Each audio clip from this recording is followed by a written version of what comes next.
Memang Saya terima benar, kasih Bang Hotman Paris itu Hutapea, bermula dari sahabat saya, abang saya.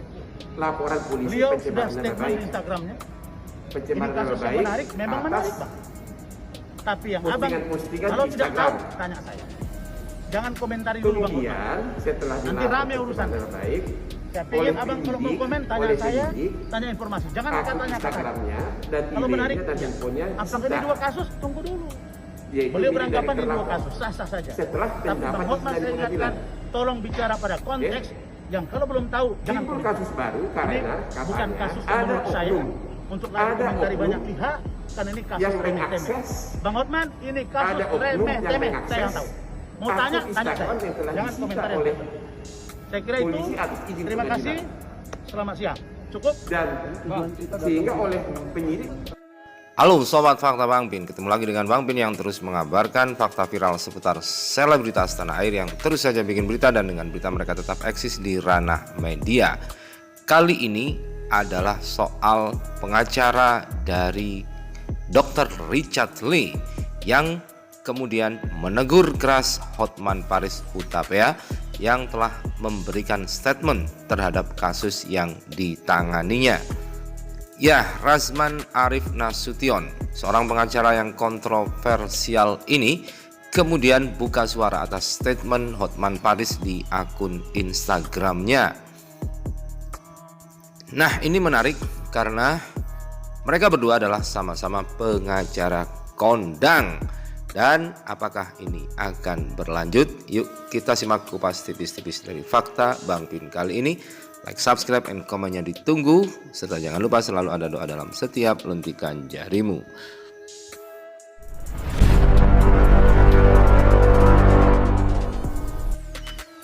Komentar Hotman Paris di akun Instagramnya yang mengomentari soal kasus yang ditangani oleh pengacara Razman Arif Nasution, yakni antara Dr. Richard Lee yang kemudian ditangkap tiba-tiba oleh Polda Metro Jaya, membuat Razman Arif Nasution kesal dengan unggahan pengacara kondang Hotman Paris di akun Instagramnya itu. Memang dalam akun pribadinya Hotman Paris ikut berkomentar terkait penangkapan Richard oleh Polda Metro Jaya pada Rabu 12 Agustus kemarin. Kemudian Razman mengatakan Hotman sebaiknya tidak ikut mengomentari kejadian tersebut karena tidak mengetahui kejadian yang sebenarnya. Saya terima kasih Bang Hotman Paris Hutapea, sahabat saya, abang saya. Beliau sudah statement di Instagramnya. Ini kasus yang menarik, memang menarik Bang. Tapi yang abang kalau tidak tahu, tanya saya. Jangan komentari dulu Bang Hotman. Nanti rame urusannya. Saya pingin abang kalau mau komen, tanya saya, tanya informasi. Jangan katanya-katanya. Kalau menarik, iya. Apakah ini dua kasus? Tunggu dulu. Beliau beranggapan ini dua kasus, sah-sah saja. Tapi Bang Hotman saya ingatkan, tolong bicara pada konteks yang kalau belum tahu, jangan komentari. Ini bukan kasus yang menurut saya untuk layak dikomentari banyak pihak, karena ini kasus remeh-temeh. Bang Hotman, ini kasus remeh-temeh, saya yang tahu. Mau tanya, tanya saya. Jangan komentar yang tidak penting. Saya kira itu, terima kasih, selamat siang. Cukup? Jadi tujuan kita datang sini untuk Dalam caption unggahan videonya itu, Razman Arif Nasution menuliskan, Ran mengingatkan abang dan juga sahabatnya Hotman Paris Hutapea untuk tidak memberikan pandangan hukum yang bisa menyesatkan publik. Idealnya Pak Hotman Paris Hutapea bisa konfirmasi kepada saya untuk mendengar penjelasan saya selaku kuasa hukum Dr. Richard Lee dan mendengar juga penjelasan Kabid Humas Polda Metro Pak Yusri Yunus. Setelah itu barulah memberikan pendapat hukum yang berimbang dan tidak menyudutkan satu pihak. Kasus ini memang menarik karena pelanggaran hukum ini terjadi di dunia maya. Karena itu siapapun harus berhati-hati dalam memberikan pendapat hukum, dan begitu juga Polri harus berhati-hati dalam menerapkan KUHP dan atau undang-undang sejenisnya.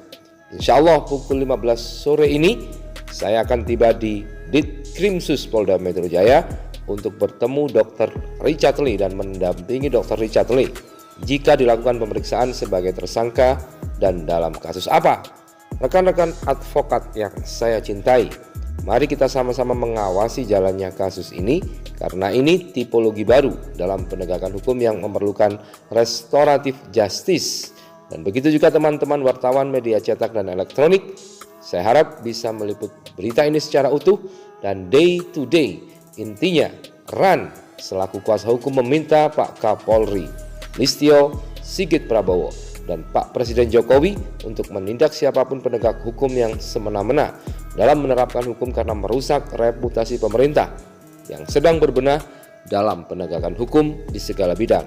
Saya adalah bagian yang mendukung Polri dan juga orang yang bertanggung jawab secara moral untuk jalannya visi misi Pak Jokowi Ma'ruf, karena saya adalah salah satu jubir Pak Jokowi Ma'ruf Pilpres 2019. Jejak digital saya selaku pembela Polri dan Jokowi Ma'ruf masih ada di sosmed. Semoga Allah menyempurnakan semua pekerjaan RAN Law Firm di Indonesia dan dunia internasional. Amin. Palembang, 12 Agustus 2021. Salam Hotman Paris dengan kostum yang sangat menarik menjelang sidang. Oke, ribuan rakyat Indonesia termasuk netizen bertanya kepada Hotman Paris terkait kasus penangkapan Richard Lee, Dr. Richard Lee. Banyak orang bertanya, kenapa sih kasus ecek-ecek cuma pencemaran nama baik, kok nangkapnya kayak penjahat kakap? Kok nangkapnya kayak penjahat gembong besar? Jadi orang hanya tahu kasus pencemaran nama baik pasal 27 ayat 3 Undang-Undang ITE. Tapi berdasarkan informasi dan lainnya, ternyata memang benar kasusnya itu bermula dari laporan polisi pencemaran nama baik. Pencemaran nama baik atas postingan-postingan di Instagram. Kemudian setelah dilapor pencemaran nama baik oleh penyidik, akun Instagramnya dan emailnya dan handphonenya disita, yaitu milik dari terlapor setelah mendapat izin dari pengadilan. Oke, timbul kasus baru karena katanya ada oknum yang mengakses akun Instagram yang telah disita oleh polisi atas izin pengadilan, dan sehingga oleh penyidik dianggap ada postingan-postingan tertentu yang hilang, yang mungkin terkait dengan kasus pencemaran nama baik, sehingga oleh penyidik dibuat kasus kedua. Ya, jadi kasus kedua yaitu pasal 30 Undang-Undang ITE, yaitu yang isinya tentang dugaan illegal access. Artinya begini, kalau suatu akun sudah disita, maka oknum siapapun kecuali penyidik sudah tidak boleh lagi mengakses akun tersebut. Wah, ini menjadi kasus yang sangat menarik nanti, karena ini kasus sangat baru, karena nama pemilik akun kan masih tercatat sebagai pemilik. Polisi atas izin pengadilan hanya menyita, tapi sistemnya kan masih berjalan.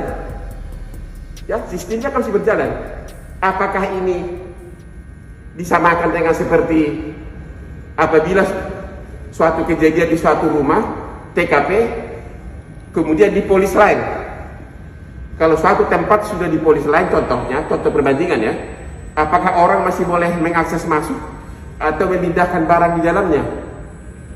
Ya, itulah katanya alasan kenapa pasal 30 Undang-Undang ITE diterapkan, dan juga pasal 221 KUH pidana, yaitu dugaan menghilangkan barang bukti. Ini dugaan loh, kita tidak tahu apakah benar ada akses atas akun yang sudah disita oleh polisi. Kita tidak tahu apakah benar ada dugaan menghilangkan barang bukti. Tapi ternyata kasus tersebut bukan hanya kasus pencemaran nama baik, sudah berkembang menjadi 2 kasus, dan penangkapannya terkait dengan kasus kedua. Pasal 30 Undang-Undang ITE disebutkan ancaman hukumannya 6 tahun penjara. Illegal access namanya. Oke, itulah secara normatif. Substansinya apakah siapa pelakunya, saya tidak bisa memberikan komentar. Tapi kasus tersebut bukan hanya pencemaran nama baik, ada 2 kasus.